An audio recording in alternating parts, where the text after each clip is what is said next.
Hey, everybody. It's the Hope Illuminated podcast where we share powerful stories and science and well-being strategies. Here, isolation and despair can be defeated and the passion for living rekindled. No flashlight required for our journey, just fired up listeners ready to gain insights from our international experts. And today, we're going to talk about a concept that I find fascinating and really needed in the sphere of mental health and mental health advocacy. And that's this concept of a tipping point. That it's not good enough just to have a one-time awareness campaign or a one-time training and think you're going to actually be able to change mental health culture in your community. And I have an incredible guest with me, Laura Putnam. We are new friends in the field of workplace mental health, but I'm bringing her over to the Hope Illuminated podcast to talk a little bit more about this idea of creating culture change. Laura, welcome to the show. Hey, thanks, Sally. It's so great to be here.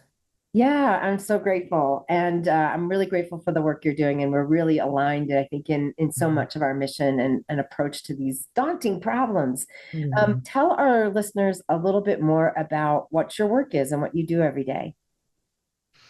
Great question. I'm author of Workplace Wellness That Works, which is a guide to building ecosystems of well-being within the workplace.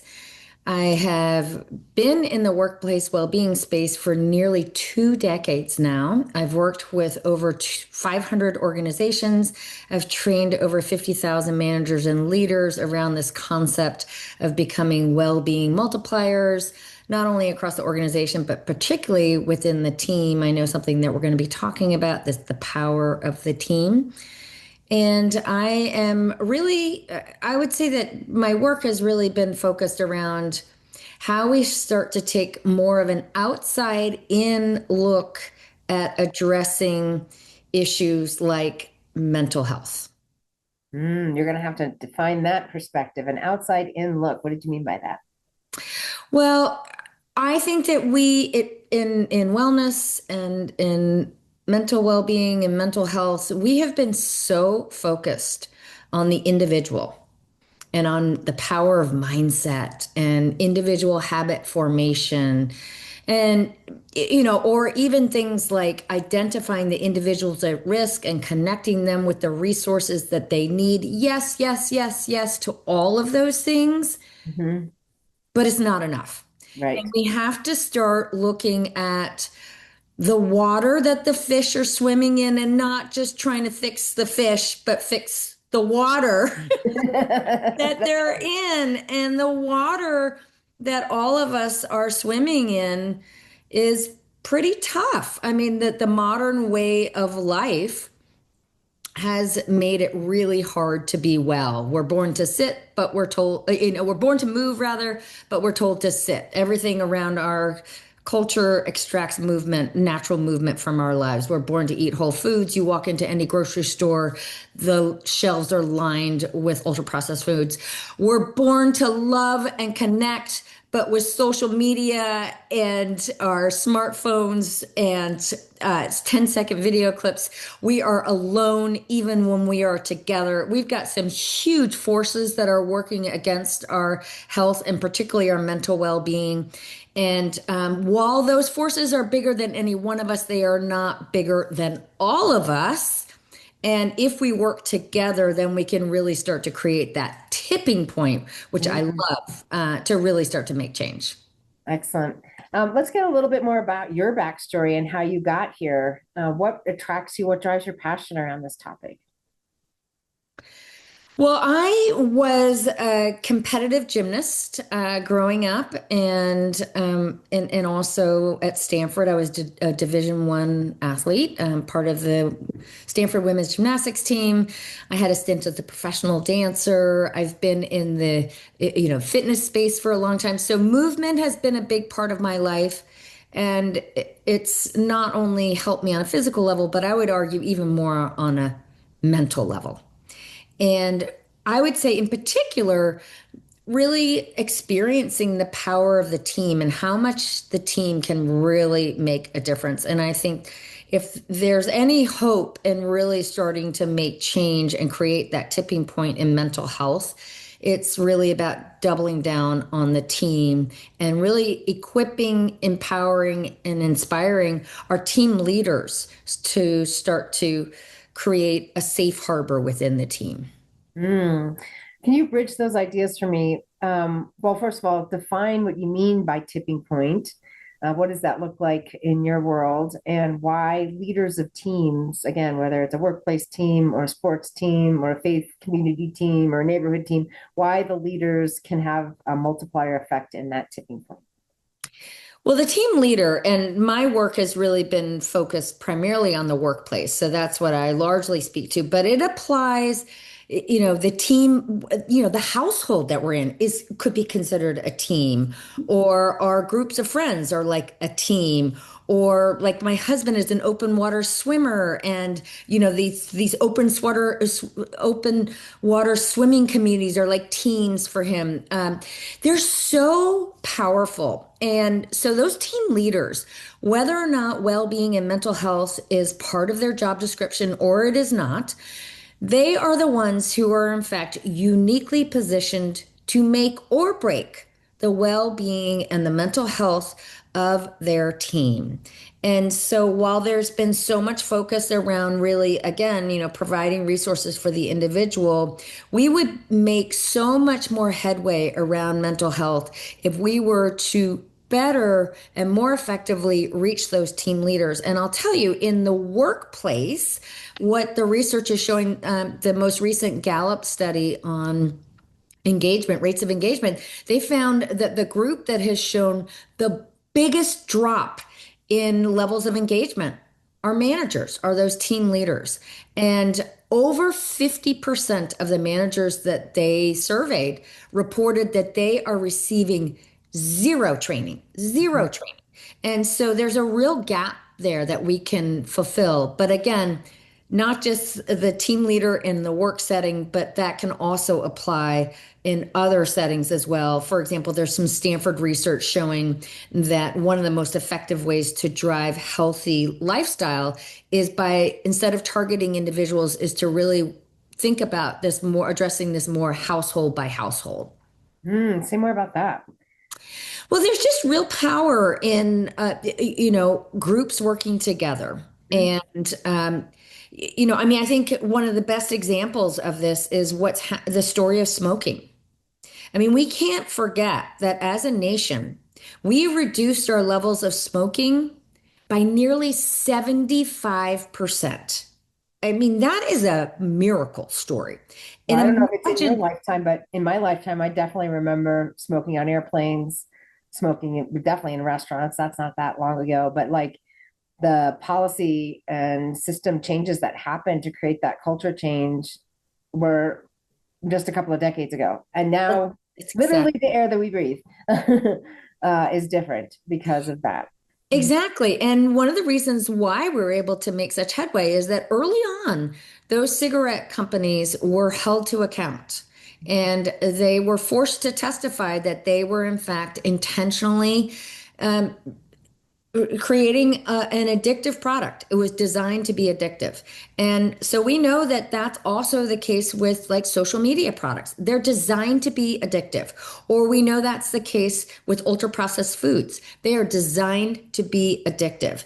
And one of the things that I'm really excited about is the case that is in Los Angeles right now around holding these social media companies like Meta to account, and that they holding them responsible for the fact that they are intentionally putting out addictive products that are having a measurable and harmful impact on all of us, but particularly on our children.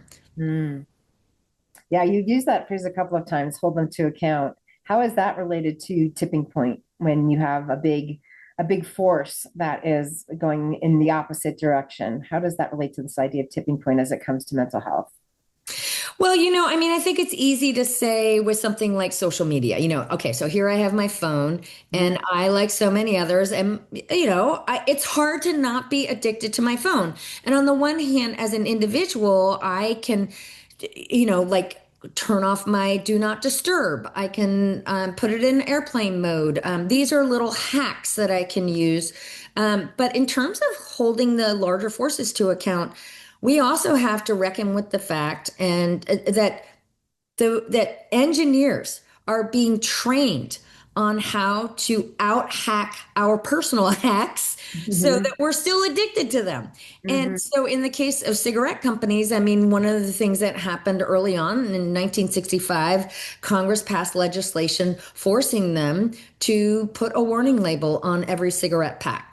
That is an example of holding them to account. So imagine if there were warning labels on every social media product.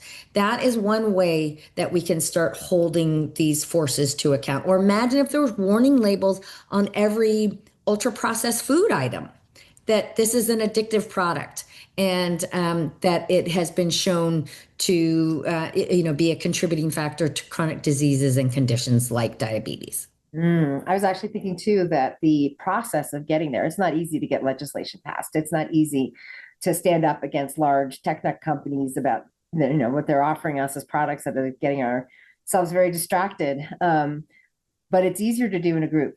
And once you realize that when your voice aligns with others for this level of social activism and social justice or whatever you want to call it, or just major change, it's very empowering and it's an attraction that creates this tipping point where you're now like, oh, I mean, I watch it with my Gen Z adult children about how, up in arms they are about things that are happening right now. And they gather their peers. And now they got me listening to them about, there's something there versus one person trying to make a big change. It's a group of people. It's easier to do when you have all of these voices coming together. And so, similarly, when we're trying to make a tipping point in mental health in any of our communities, when we can align our voices and lift them up, it's much louder than just one person, one leader, one person who's got the title of whatever mental health advocate. When it's a group of us, then it's easier to start making those cultural changes. Is that something you're seeing? Totally. I mean, first of all, this is not just the job of people like you and I who Mm-hmm. are, in roles of advocating for better health and well-being and better mental health. It's everyone's job. And but there is real power in these collective efforts, even in small collective efforts. So, for example, Jonathan Haidt, who wrote The Anxious Generation, he talks, one of his solutions that he talks about, or one way to fight back, is rather than one set of parents or a single parent insisting upon their child or children waiting on getting a smartphone, that instead it's groups of parents that band together.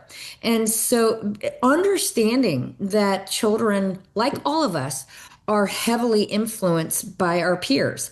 And Mm-hmm. so if there's a group that's doing this together, then that really helps to ameliorate that peer influence effects, because it's that whole pod of families that are doing this together.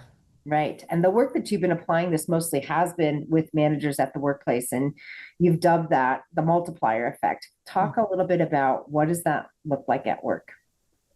So again, every manager, I think managers don't really realize the very real impact that they Mm-hmm. have on well-being and mental health. And so the first piece is really helping these managers to understand why well-being and why mental health matters, not only to us as human beings, but also how it relates to the bottom line. So you give me any metric that matters to your organization or to your team, I'll show you how it ties to better well-being and better mental health. Secondly, managers and team leaders need to understand just how they are uniquely positioned within the workplace. So they alone likely account for up to 70% of the variance of their team members' engagement, both with their work as well as their well-being. This is according to Gallup. There's also a study coming out of Karolinska Institute in Sweden showing that if you have a toxic boss, your chances of having a heart attack not only today, but 10 years out dramatically increases. So Wow. when we hear people joke about how their boss is killing them. Mhm. Frighteningly, they actually kind of mean it. And there's also additional research showing that your boss matters more, not only more than your doctor, but also more than your therapist, or as much as your spouse in terms of the influence that they have on your mental health. So then the real question becomes, once these managers understand why it matters and why they matter, then it's a matter of, okay, what do they do? And the three key calls to action, which I call the multiplier effect, are very simple and straightforward: do, speak, and create. So do. You got to lead by example. I call this, I want to see my boss in spandex, or maybe not. But the idea is like, there's nothing more powerful than seeing your direct boss, your direct team leader, really visibly engaging with their mental well-being, with their Mhm. overall health and well-being. Speak is the second step, which is talking about mental health and overall well-being. That obviously helps to destigmatize the topic, but it also encourages people to actually take advantage of those resources that are available. And you see this all the time, Sally, which is, a lot of organizations are in fact really making a concerted effort to support the mental well-being of their workforce, but they're not getting the results that they'd like to see. There was a large McKinsey study showing that across 15 countries, over 70% of organizational leaders reported that the mental well-being of their workforce was a top organizational priority, and they've put in thousands, if not millions of dollars to help with this, and to no effect, virtually no effect. And the reason is because organizations are effectively solving for the wrong problem, which again comes down to really equipping, inspiring, and empowering those managers. So just by them talking about it helps to increase the uptake of those resources. And then finally, and perhaps most importantly, is to create.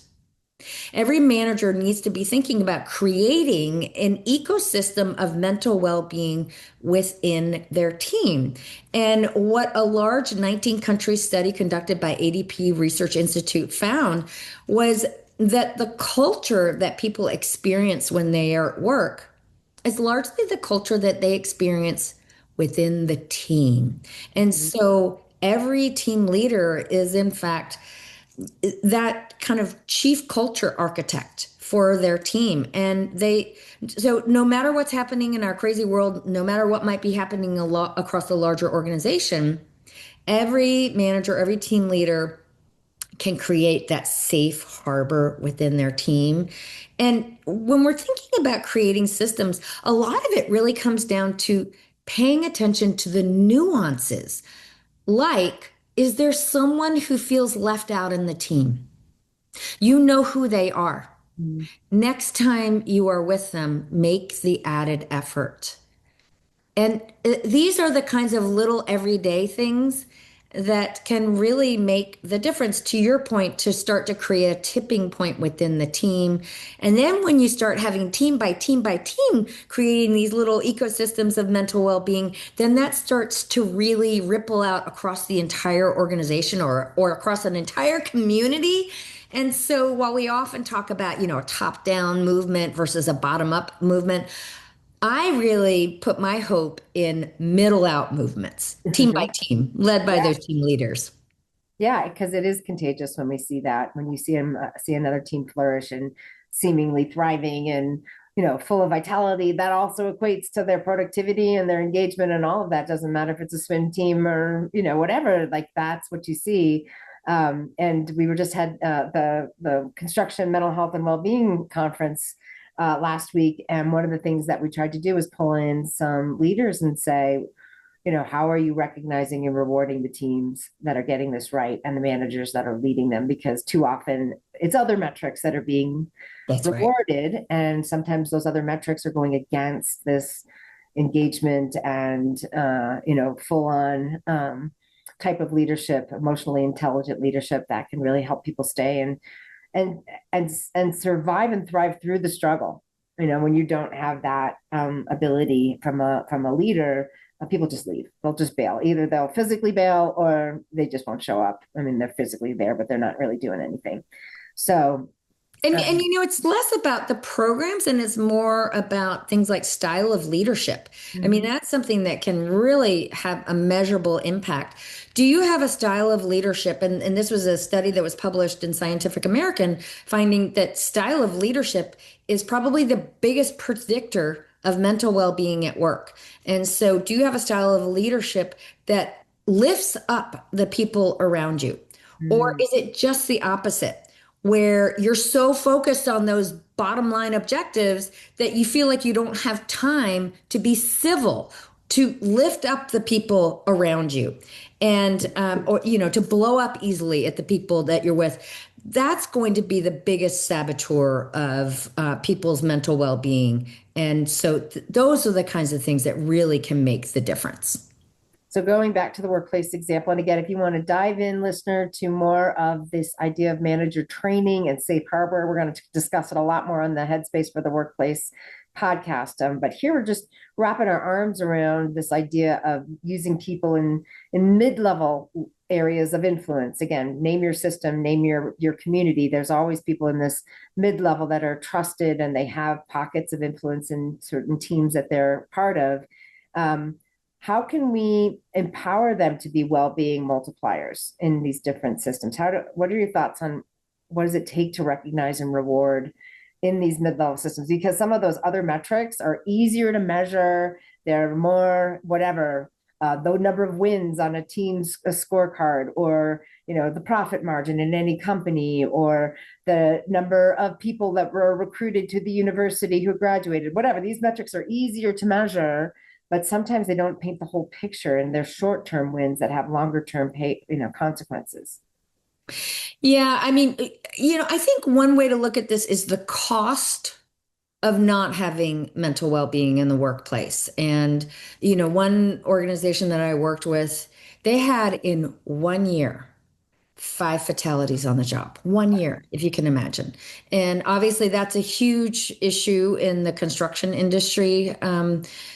Safety on the job. And in one case with this organization, there was an individual who literally walked into an open elevator shaft. I mean, imagine that. And this is an example of so-called presenteeism, which is being at work, but not really. And what the research shows is that presenteeism, in fact, accounts for over 60% of overall costs related to poor health and well being at work. And so that's your biggest cost there. I think a lot of organizations, the most direct costs that they're seeing is around medical costs, and obviously those are substantial, as well as absenteeism. And the research shows that those employees who are mentally distressed are, in fact, they're missing more days than any other condition related to absenteeism. So, on average, nearly 26 days a year. So, those people who are sad, depressed, or anxious, they're missing as many as 26 days a year. But it's even more costly when they show up, but not really, as in the case of the gentleman who walked into the open elevator shaft. Right. So first, every organization needs to recognize this is your key strategic advantage. And it's also a leadership imperative. And every manager in particular needs to actually be trained again on why it matters and how they can actually make a difference. And again, those three small actions of do, speak, create can really make the difference. We have our own data around the impact that this can have on not only on the managers that go through that direct training, but also on their team members, where both they and their team members are reporting higher levels of well-being, higher levels of engagement with their work. And so while it's harder to measure, a little bit more amorphous, I can guarantee you, if your people are mentally distressed, it is definitely cutting into bottom line objectives. Awesome. Well, I'm just going to do a really quick recap, and I'm going to come back to you for some final thoughts. Again, if you're just tuning in or tuning back in, I'm here with the amazing Laura Putnam, and we're talking about how do you create a tipping point of change. And our real nugget here is really about these well-being connectors, well-being ambassadors, those trusted nubs in the middle of influence in whatever system or community you're in the workplace, those being the managers, but you can think of where those people might lie in other ecosystems. I love how you use that word, that are connecting up with other teams. And how do we empower them? How do we recognize and reward them? How do we give them the tools to do that well so that we have spread, that it's not just one person with the right, title trying to champion this from some far off distant office somewhere, but that it's everybody's connection and everybody understands how all these pieces are fitting together, so that at some point when everybody's doing it, it's just that the air that we breathe around here, we've kind of gotten to the other side of change. So Laura, what is the main thing you want to make sure that people walk away with and this idea of tipping point of change and culture around mental health? Well, I think that this topic of rising rates of mental distress, whether we're talking about burnout or loneliness or rising rates of suicide, can feel really overwhelming. And the idea of really changing cultures and environment, changing the way we live, the way we grow up, the way we work, the way we play, the way we learn, all these things can really feel overwhelming. But as a former high school teacher, I used to be a high school teacher. Your team might be the classroom. There's a lot of power in there. Your team might be your household. Your team might be your actual sports team. Your team might be your work team. I can tell you that hope lies within the team. Hope lies within the team. Not only is it a collective effort, but it's a doable effort. And it's one that can really lead to measurable change over time to really create that tipping point, not only within the team, but across larger entities. Oh, that is very empowering, because then you're not doing it all by yourself. And you also don't have to do it for everyone, everywhere, all the time. Yeah. Focus on your place of influence, your team, and get connection there. That's a great closing thought. Laura, if people want to connect with you more, what's the best way for them to do it? Well, they can connect with me directly at laura@lauraputnam.com. That's Putnam. I'm also very active on LinkedIn, so please connect with me on LinkedIn, and including I conduct a monthly LinkedIn Live every month with the leading experts that are out there. So I hope that you can join for the next one. Perfect. Excellent. And I'll try to grab, listeners, I'll try to grab as much of that research that she was spouting, it's like second nature, to make sure that you can grab onto it as well. The Gallup studies and the Swedish studies and all of them, so that you can dig into them more if you're a nerd and want to understand more of how the research is going.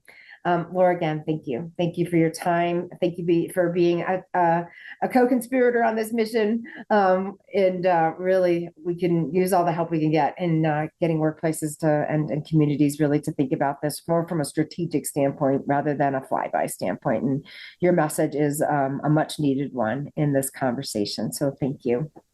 Thank you so much, Sally. You're welcome. And thank you to the team behind the scenes every day, making the difference here, to our sound editor, Dave, and Elias and Stacy and Chase and many others working to make this come into your ears. Or if you're watching, this is on YouTube, getting it where you get it. It takes a whole village to pull something like this together. And thank you also to all the listeners out there today, making this a priority in your day. So in closing, open your heart, challenge your thinking, and take action to save lives. Together, we can restore dignity and sustain a passion for living.